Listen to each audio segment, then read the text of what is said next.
female was stabbed a number of times. The baby was viciously beaten.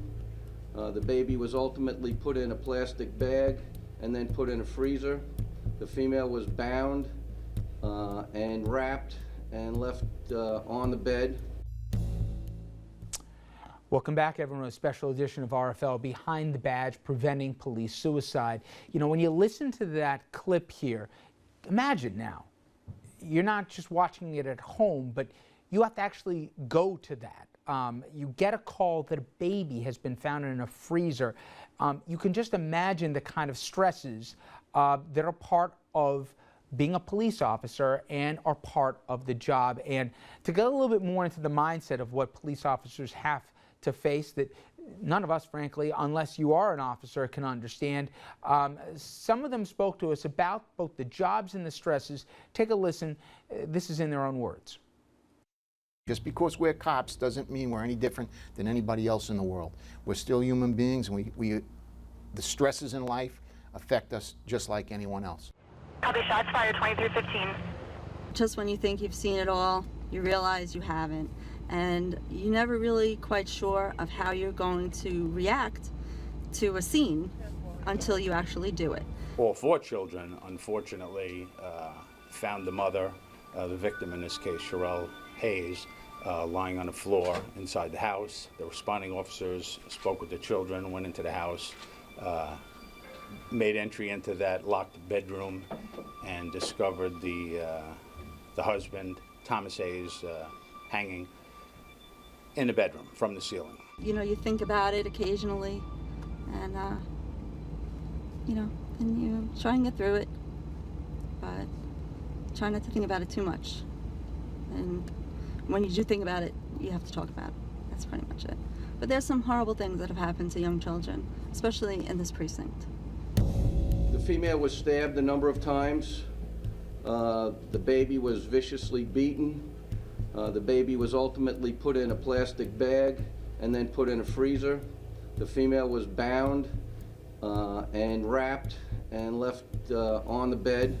They took this job knowing that they were going to be the ones to have to serve and protect their community. And in most cases, where most people won't want to be, they're the ones that volunteered to say, yeah, I'll take the test. And I passed, and I'm going to go through the police academy, and I'm going to put myself and my life in danger. Possible burglary in progress, 141.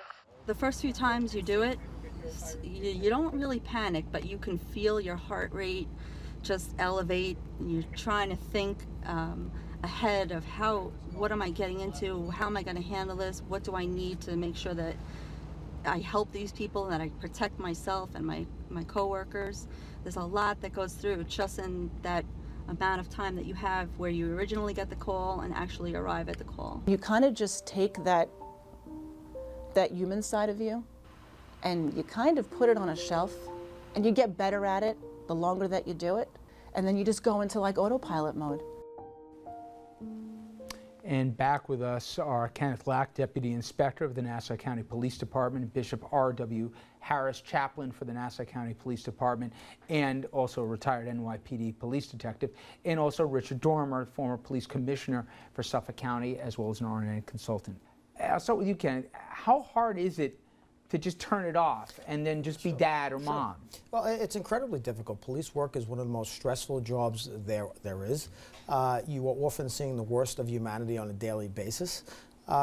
One of the most devastating things physically about police work is the adrenaline spikes going up and down, where you're sitting in your patrol car, you may be filling out a report, and then getting that horrific call for a baby not breathing or officers screaming on the air for assistance, and you're racing to the call, you're doing what you have to do with that call, and then there's downtime again, and you may do that several times a day.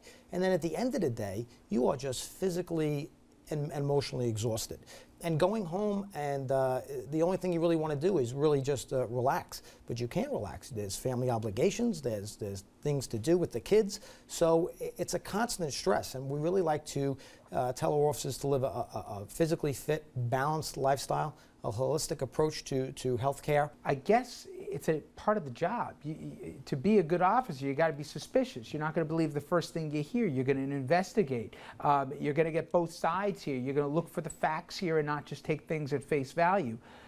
that must also, I would imagine, contribute to them being careful about who they're going to share information if they're troubled or if they got a problem. Have you run into that? Absolutely. They don't feel confident with the police department, that they can be entirely feeling a good trust relationship between the police department, and so they will purposely be suspicious and hold back rather than share, even with their partner, because sometimes they suspect their partner has perhaps been someone in a position in the department to get back to higher ups. We couldn't have had this conversation 10 years ago. The whole blue wall thing, that nobody wanted to talk about this, right? And obviously stress has always been a part of the job. But just the very nature that the stigma isn't what it was, it's got to be a step in the right direction. Well, you know, things have changed with suicide, not just religiously, but also in the police department. Years ago, you wouldn't get a proper funeral. Officers would not show up at the wake, or there would be no escort at the funeral. And now we have got past that. The officers are honored for the life that they've lived, rather than the way they died.